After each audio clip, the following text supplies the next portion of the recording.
दोस्तों नमस्कार। आपका हार्दिक स्वागत है आपके अपने चैनल लीगल लाइव में। ये अंधकार से प्रकाश की ओर चलने की व्यवस्था का चित्रण करता है।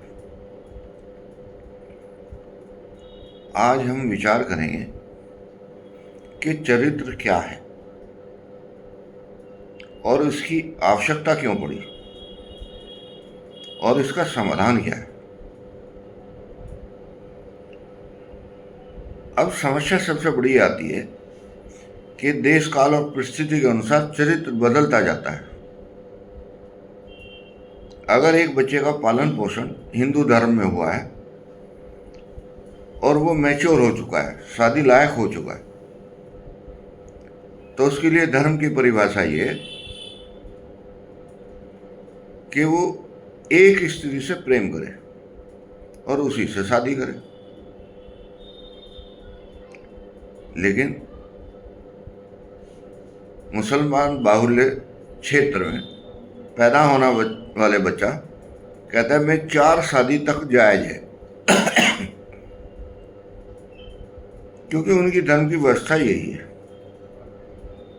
लेकिन अगर यही बात क्रिश्चियन पे आती है तो कहता है मन मिलता है तो ठीक है, नहीं मिलता तो तलाक ले लो। तीनों जगह परिस्थिति बदल गई है। फिर सेकंड सेगमेंट पे आते हैं। हिंदू कहता है मेहमान को देव स्वरूप समझो और उसको पहले खाना खिलाओ। मुसलमान कहता है रोटी की रुमाली तोड़ कर खिलाओ। क्रिश्चियन कहता है खाएगा या नहीं खाएगा, अगर मना कर दी तो दोबारा नहीं फोर्स करेगा। ठीक है, तेरी इच्छा है, खा या ना खा। अब सबसे बड़ी दिक्कत यहां आती है, एक शब्द आया सामर्थ्य को ना गोश दुसाई। जो सामर्थ्यशाली है उसके लिए कोई दोष नहीं है। अर्जुन ने कितनी शादियां की? अनगिनत। द्रौपदी ने शादी की, 5 पतियों की पत्नी कहलाई, फिर भी पवित्र है। ये सिस्टम क्या है? दरअसल ये सिस्टम कुछ नहीं है, एक मानसिक अवस्था है। हमारे हिंदू धर्म में ऐसे उदाहरण भरे पड़े हैं कि जो तपस्वी थे उनकी नीयत खराब हुई और उन्होंने जो संतति दी वो चरित्रवान कहलाई। लेकिन उन ऋषियों को किसी ने ये दोष नहीं दिया कि आप गलत थे। साइलेंट फीचर में ये कह दिया कि ये तो तपस्वी हैं, उनको सम्मान दिया गया। तिरस्कार क्यों नहीं किया गया? जब पैरामीटर ये थे कि एक पत्नी होनी चाहिए तो उसने 10 पत्नियां कैसे कर ली? या उस टाइम ये व्यवस्था थी कि लड़की चुनाव करती थी कि उसका पति कौन होगा। लेकिन यहाँ तो इन्होंने बलात्कार व्यवस्था सिस्टम कर दिया कि नहीं, ये मेरे को पसंद है इसलिए मैं इसके साथ शादी करूँगा, और बल प्रयोग किया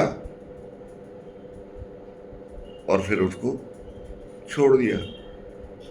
ये कहाँ का सिद्धांत था और ये कहाँ का सिद्धांत है? दरअसल अगर देखा जाए तो हिंदू मैथोलॉजी की जो सबसे बड़ी कमजोरी है वो है दैत्यवाद। अपने लिए कोई और सिद्धांत यूज करते हैं, समाज के लिए कोई और सिद्धांत यूज करते हैं।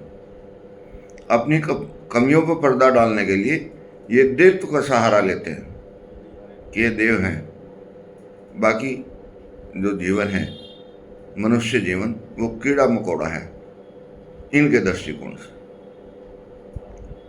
लेकिन अगर आदमी खुद चाहे कि उसका चरित्र बने तो कैसे बने? उसके लिए सिर्फ एक ही फॉर्मूला हमारे पास है जो ईश्वर ने हमें गॉड गिफ्ट दिया है कि हम अंतर मन को साफ कर लें। उसके लिए हमें साधन भी दिए हैं। जाप करें, ध्यान करें और चिंतन करें। हर जगह एक फॉर्मूला फिट नहीं होता, लेकिन फॉर्मूला तो फॉर्मूला ही है। जब आपके अंदर आत्मा चेतन होगी तब उस फॉर्मूले का इस्तेमाल कर पाएंगे आप। जब चेतन नहीं होगी तो जितने उस दोष हैं इंद्रिय और कर्मेंद्रियों के, वो सब आपके ऊपर हावी हो जाएंगे। और फिर उसका आपका एक्सक्यूज यही होगा कि मैं सामर्थ्यशाली था, या लोग ये कहेंगे भाई वो तो सामर्थ्यशाली है, उसको क्या परेशानी। आज एक विषय चल रहा है कि हिंदुस्तान में हिंदुओं की संख्या कम होती जा रही है, कुछ गवर्नमेंट की पॉलिसी की वजह से, कुछ इनकी सोच की वजह से। अब बताइए क्या करेंगे, कौन से देश में जाकर सरेंडर लेंगे जो इनको कहने के भाई ठीक है आप आराम से रहिए। अब इनको याद आता है कि हमें भी कुछ संतानों की एक्स्ट्रा आवश्यकता है, लेकिन उसके लिए सोच तो प्रॉपर नहीं है ना। आपके पास इतनी भूमि नहीं है कि उसमें आप एक्स्ट्रा खेती कर सकें। आपके पास तो लिमिटेड सोर्स है। उस लिमिटेड सोर्स को अनलिमिटेड सोर्स में बदलने के लिए बहुत अच्छे सोचना पड़ेगा, बहुत अच्छे से समझना पड़ेगा, बहुत अच्छे से गवर्नमेंट की गाइडेंस लेनी पड़ेगी। एक नारा था हम दो हमारे दो, आज वो स्थिति खत्म हो चुकी।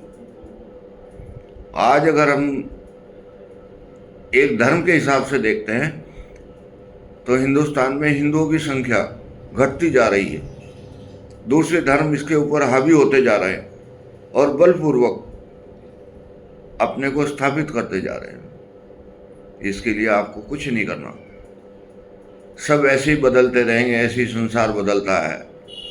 आप अपने अंतर मन को चेतन करें और उससे पूछें कि मुझे क्या करना है, और इस अंतर मन को रोज कुछ चीज़ों की आवश्यकता होगी, एक सफाई की और एक ताकत की।